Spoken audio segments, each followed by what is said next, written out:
जय श्री राम। स्वागत है आपका हमारे YouTube चैनल तोल मोल के बोल में।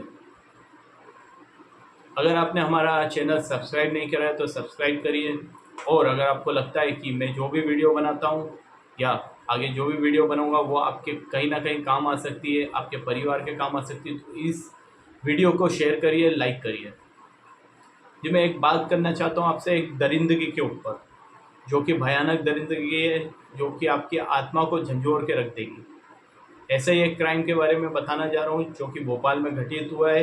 एक 5 साल की बच्ची के साथ बहुत ही हैवानियत के साथ उसका रेप किया जाता है और उसको अपने ही फ्लैट के पानी की टंकी में छुपा दिया जाता है ताकि सबूत मिटा सके। और इसमें शामिल होती है उसी दरिंदे इंसान की बहन और माँ, जो कि खुद एक औरत है। फिर भी एक बच्ची को बचाने की जगह वो गलत कदम ना उठाए, उस इंसान को समझाने की जगह उसके क्राइम में, उसकी दरिंदगी में, उसके हैवानियत में उसका साथ दिया है। तो ऐसी औरतों को समाज में रहने का भी अधिकार नहीं है और ऐसे बच्चों के लिए हमें सतर्क रहना जरूरी है।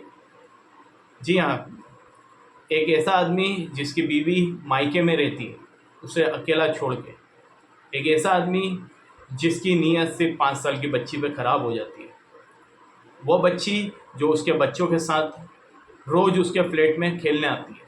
उसका फ्लैट जो कि 8 फीट की दूरी पर, उसी बिल्डिंग में, उसी मंजिल पर जहाँ पर वो आदमी रहता है। मौका पाकर एक दिन वो देखता है कि उसके बच्चे भी नहीं है घर पर, उसकी माँ भी नहीं है, उसकी बहन भी नहीं है। वो बच्ची जो कि उसके दूसरी तरफ फ्लैट में रहती है, वो अपनी दादी के साथ सीढ़ियों से उतर के आती है। हमदर्दी जताते हुए ये आदमी उसको भेला फुसला के उस बच्ची को अपने साथ अपने फ्लैट पे लाता है और मुंह दबाता है कि चीख निकले नहीं उसकी, चिल्ला चोट करके कोई बाहर ना आ जाए, और उसको बेहोश कर देता है। लड़की बेहोश हो जाती है, बदहवास हो जाती है, पर उसके बाद ये अपने क्रूरता भरे कृत्य को अंजाम देता है और हैवानियत जो इसके अंदर, दरिंदगी है, जो जानवर इसके अंदर रहता है, वो जागता है और 5 साल की बच्ची को अपना दरिंदगी का शिकार बना लेता है। और उसके बाद भी इसका मन नहीं भरता है तो उसको सबूत मिटाने के लिए सिर्फ 5 मिनट के बाद उसका गला घोट के उसे मार देता है।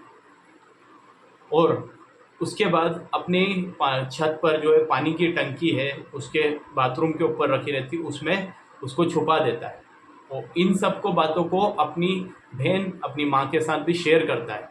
वो औरतें जिनको इसको समझाना चाहिए और इसको पुलिस के हवाले करना चाहिए, तो वो लोग इसके कृत्य में बराबरी का हिस्सेदार होते हैं। तो जितने जिम्मेदार ये इंसान है उतने ही वो दोनों भी इंसान, दोनों महिलाएं भी जिम्मेदार हैं जो इसके कृत्य में बराबरी का हिस्सेदार बनी है। और इसके बाद आती है पुलिस की कार्रवाई। पुलिस जो कार्रवाई करती है, 2 दिन तक इस फ्लैट को छानबीन करती है जिसमें वो बच्ची मरी हुई है शक की बुनियाद पे, पर उसे कुछ हासिल नहीं होता। और बदबू ना है इसलिए ये दरिंदे लोग उसमें परफ्यूम छिड़कते हैं, फिनाइल के पोछे लगाते हैं, पर उस बदबू को दबा नहीं पाते हैं। और यहाँ तक कि प्लान ये था इन लोगों का कि पीछे अगर हम अगर इनको मौका मिलता तो पीछे छत से उस बच्ची को नीचे फेंक देते, मरी हुई बच्ची को, जिससे सबूत ये पुलिस के सामने आता है कि ये बच्ची गिरी है, छत से नीचे गिरी, उस कारण इसकी मौत हुई, और जिससे सारे सबूत मिट जाते। पर भगवान को कुछ और ही मंजूर था कि उन्होंने इसको, यहाँ पर पुलिस फिर से आती है, तीसरी बार जो है यहाँ पर चेकिंग करती है और उससे जो बच्ची की लाश बरामद हो जाती है। तो मेरा आपसे इस कहानी को सुनाने का और इस कहानी को बताने का एक ही मकसद है कि क्या हम इतने कमज़ोर हो गए, दिन रात की भाग दौड़ में इतने व्यस्त हो गए हैं, पैसे कमाने में इतने व्यस्त हो गए, शान शौकत और ऐशो आराम के लिए पागल इस तरह कदर हो गए कि अपने बच्चों को, अपनी बच्चियों को हम सही ढंग से संभाल नहीं पा रहे। वो किसके साथ खेल रही है, किस आदमी की कैसी नीयत है, उस जगह पे हम ये ना सोचते हो सिर्फ पैसे पे ध्यान है हमारा, देश में क्या हो रहा है इस पे ध्यान है हमारा, कौन किसको मार रहा है, कौन नेता क्या बोल रहा है, इस पे ध्यान है हमारा। पर यह ध्यान नहीं है कि हमारे घर में क्या हो रहा है, हमारी बच्चियों के साथ क्या हो रहा है, हमारे बच्चे कहाँ घूम रहे हैं रात में, और हमारे बच्चे 10 बजे तक भी नहीं आ रहे। तो आपका फ़र्ज़ बनता है कि वो पूछें किस इंसान के साथ घूम रहे हैं, कैसी टाइप की दोस्ती रख रहे हैं, किस जगह पर घूम रहे हैं, किस जगह पर खेल रहे हैं, किस जगह पर खा रहे हैं, किस जगह पर उठ रहे हैं, बैठ रहे हैं, ये सब जिम्मेदारी एक माँ बाप की होती है। चाहे वो आप बच्चे आपके साथ रहते हो या आपके इस शहर के बाहर कहीं पर भी। पर हमने ये जिम्मेदारी अपनी तरफ से पूरी तरह से ख़त्म कर चुके हैं। एक तरीके से ऐसा लगता है आप लोगों को कि हमने बोझ हटा दिया अपने ऊपर से, पर ये बोझ आपके लिए इसी तरीके से बोझ आपके सिर पर गिरते रहेगा।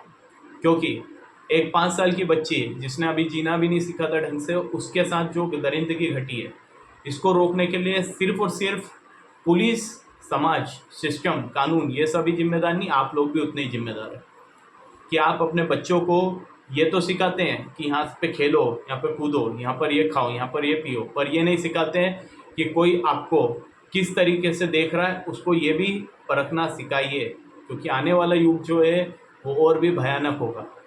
इसलिए आपसे निवेदन है कि अपने बच्चों को सेल्फ डिफेंस की ट्रेनिंग देना शुरू करिए, ताकि वो अकेले मुसीबत में कुछ ना कुछ करके अपनी जान को बचा सके और अपने बच्चों की हर एक हफ्ते में, हर एक महीने में काउंसलिंग करना शुरू करिए।